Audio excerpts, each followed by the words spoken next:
En introduisant la plupart de ses ouvrages sur les sciences religieuses, l'auteur, en l'occurrence Cheikh Ahmadou Bamba, s'annonce en ces termes: Ahmad, l'indigent spirituel, fils de Ahmad, ou Ahmad, descendant de Habiballah, de la famille Mbaké, ou encore Muhammad, fils de son maître spirituel Muhammad, de son vrai nom Muhammad ben Habiballah, Cheikh Ahmadou Bamba nous parvint par la grâce de Dieu au mois de Muharram de l'an 1272 H, soit en 1855, à Mbaké, une localité située dans le Baol du Sénégal des Royaumes.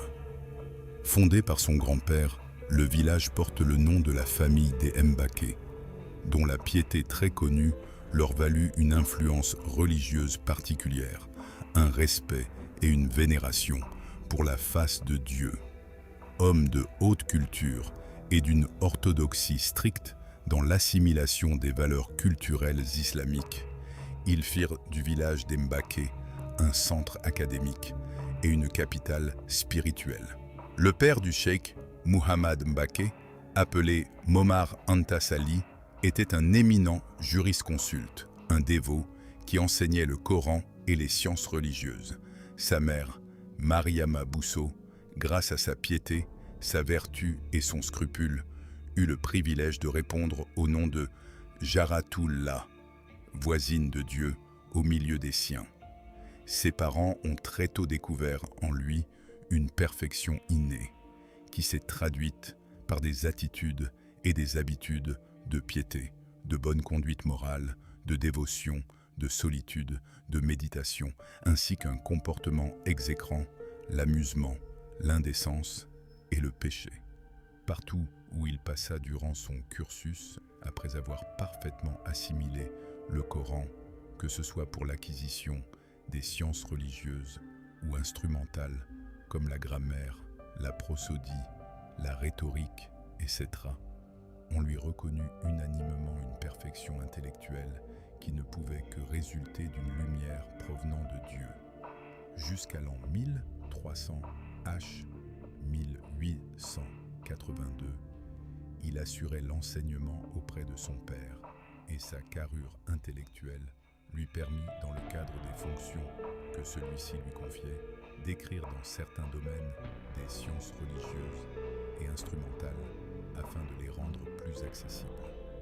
Il composa à cet effet le Jawharun Nafis, le joyau précieux, qui est une versification du traité de jurisprudence de Al-Akhdari, le Mawahibul Quddus, les dons du Très Saint, qui est une reprise versifiée de l'ouvrage de théologie de l'imam Hassanusi, intitulé Ummul Barahin, la source des preuves, le Jadbatu Sijar, ouvrage traitant particulièrement des articles de foi, le Mulayunu Sudur, adoucissement des cœurs, qui reprend en versification le Bidaya Hidaya, le commencement de la bonne direction de l'imam Al-Ghazali.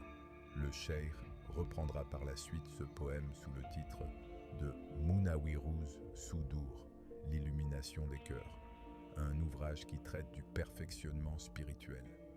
Plus tard, il composera bien d'autres ouvrages dans les domaines de la jurisprudence, de la théologie, du soufisme, de la bonne éducation, de l'hagiographie et dans d'autres branches du savoir comme la grammaire. C'est ainsi que, dans cette présente édition, un choix judicieux en 2 tomes a été fait sur les ouvrages des 2 époques, c'est-à-dire avant et après 1301 H 1883, date de la fondation du mouridisme, à savoir le Tazawudu Sigar, viatique des adolescents, le Jawharun Nafis, joyau précieux, le Tazawudu Shuban, viatique de la jeunesse, le Mawahibul Quddus, don du Très Saint, le Munawirut Sudur, illumination des cœurs, le Magalik Niran wa Mafatihul Jinan, verrou de l'enfer et clé du paradis, le Nahju Qada il-Hajj, voie de la satisfaction des besoins. Le rappel de son père à Dieu survenu une nuit de mardi du mois de Muharram de l'an 1300 H 1882, Mbake du Cayor non seulement venait lui ôter la tutelle de celui-ci, à qui il obéissait religieusement, mais allait révéler sa véritable physionomie mystique et spirituelle. Le stade de dévotion à Dieu qu'il atteignit, malgré les hostilités de son époque, démontre sans équivoque son appartenance au cercle des hommes de Dieu.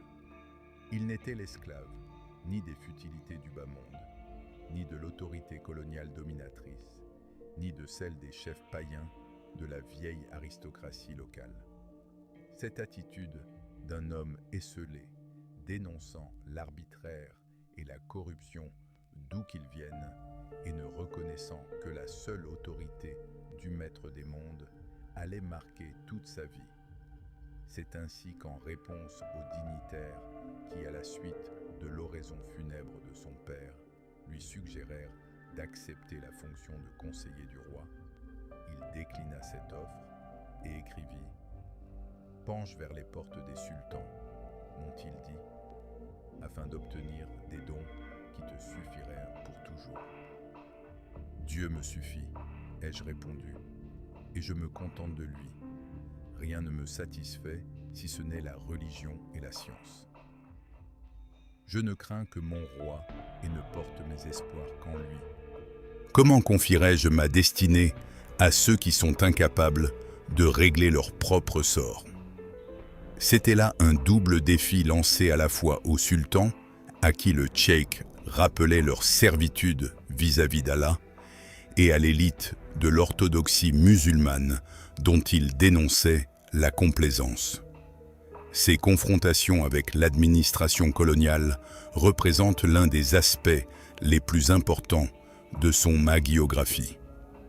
Au début du XIXe siècle, les exigences de l'industrialisation et la volonté impérialiste de l'Europe conduisirent à la colonisation.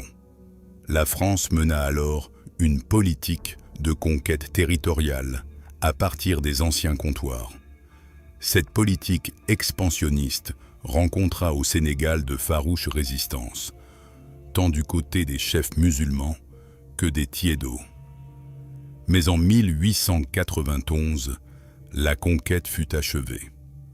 La France entreprit alors d'assimiler la colonie aux valeurs occidentales, allant jusqu'à tenter la corruption du culte exclusif rendu à Dieu. Elle mena un combat sans précédent, internement, bannissement, déportation des guides spirituels.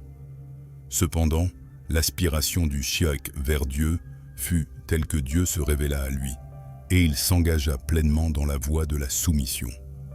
En 1301 H 1883, il conclut le pacte d'allégeance pour la face de Dieu, marquant ainsi la naissance du mouridisme.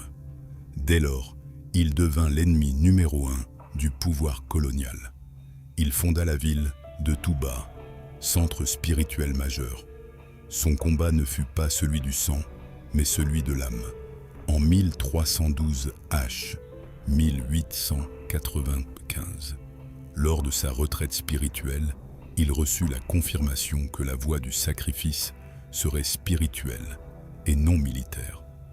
Pendant plus de 32 ans, il endura exil, persécution et épreuves, sans jamais renier Dieu. Il en sortit victorieux. Partout dans le pays, il revigora la foi musulmane, redonna dignité et personnalité aux populations, et établit la soumission exclusive à Dieu. Durant ces épreuves, son œuvre prit une dimension exceptionnelle.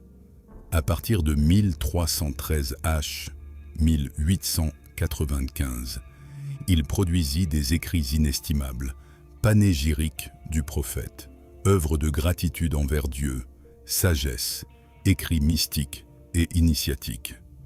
En 1346 H 1927, Dieu exauça ses vœux.